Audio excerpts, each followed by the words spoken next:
नमस्ते, वंदे मातरम, जय हिंद। आप सभी बंधुओं का इस चैनल पर स्वागत, वंदन, अभिनंदन। टेलीग्राम चैनल पर हमारे एक बंधु जिनका नाम PRRP करके रिफ्लेक्ट हुआ है, उन्होंने ये कहा है कि दिव्यांगजनों के जो संपत्ति के अधिकार हैं उस पर वीडियो बनाइए। अच्छा सुझाव है।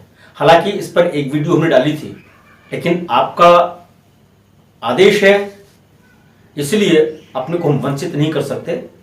लेकिन यह सांपत्तिक अधिकार का विषय इतना बड़ा है कि 5 मिनट की वीडियो में नहीं आ सकता है। कृषि योग्य हैं, आकृषित भूमियां हैं, आबादी की भूमियां हैं, चल संपत्तियां हैं, अचल संपत्तियां हैं। इस तरह से कानून भी तरह तरह के बने हुए हैं।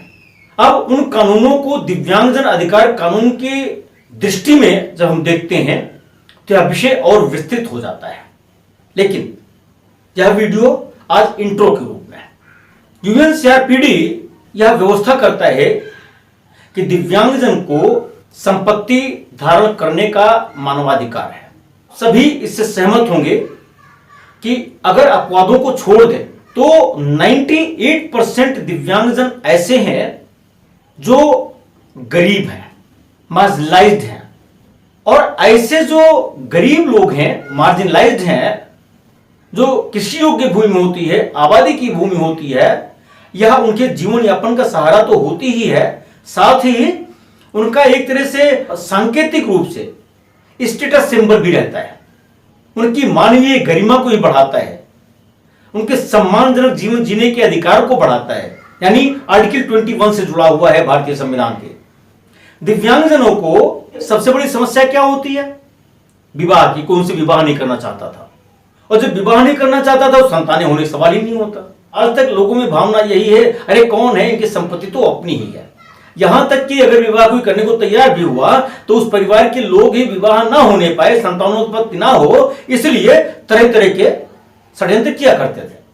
दिव्यांगजन अधिकार कानून 2016 आने के बाद समाज में कुछ ज्यादा ही परिवर्तन आया है। हां, कुछ परिवर्तन और आने हैं, उसकी आशा की जा रही है, कार्य हो रहा है। आप अक्सर देखेंगे घर के लोग भी, चाहे भाई हों, चाहे परिवार के लोग हों, चाचा हों, भतीजे हों, दिव्यांगजन की संपत्ति को हड़पने में देर नहीं लगाता है। जबकि भारतीय संविधान विभेद नहीं करता और संपत्ति का अधिकार उनको है। दिव्यांगजन अधिकार कानून में भी यह व्यवस्था है कि मात्र दिव्यांगता के आधार पर उनको उनकी प्रॉपर्टी को इनहेरिट करने से आप नहीं रोक सकते, वंचित नहीं कर सकते। इसके बावजूद कुछ लोगों की मानसिकता अभी ऐसी बनी हुई है कि वो उसको डाइजेस्ट कर जाना चाहते हैं, हजम कर जाना चाहते हैं। वो चाहे इंडियन सक्सेशन एक्ट हो, हिंदू लॉ हो, चाहे इस्लामिक लॉ हो, वह कहीं भी संपत्ति को इनहेरिट करने से वर्तमान में मना नहीं करती है दिव्यांगता के आधार पर।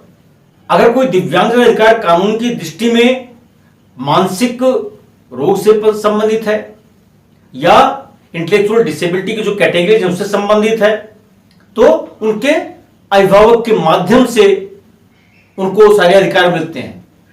परंतु इस आधार पर कोई दिव्यांग है इसलिए संपत्ति को इनहेरिट नहीं कर सकते, ऐसी कहीं भी व्यवस्था नहीं है। वो चाहे किसी भी प्रदेश की भूमि विधि हो या जो विधियों की चर्चा हमने भी की वो हो।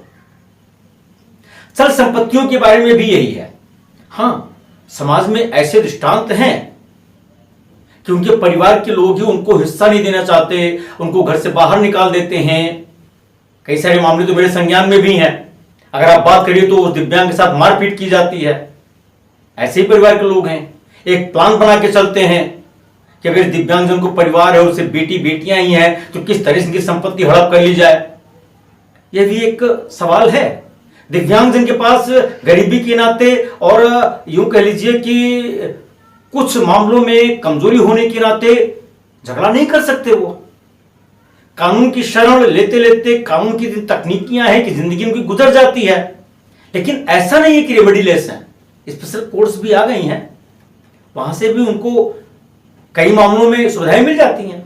मैंने पहले ही कहा कि यह विषय बहुत लंबा है, एक एक सेगमेंट को हम लेंगे और तब आगे बढ़ते रहेंगे दिव्यांगजन अधिकार कानून को लेकर के और जो अन्य विधियां हैं उनको। लेकिन भविष्य में हम आपके सामने जो भूमि से संबंधित दिव्यांगजन के अधिकार हैं और उनकी ना रहने पर उनकी जो संतानें हैं या उनकी जो पत्नियां हैं उनके क्या अधिकार हैं, इस पर चर्चा आपसे अवश्य करेंगे।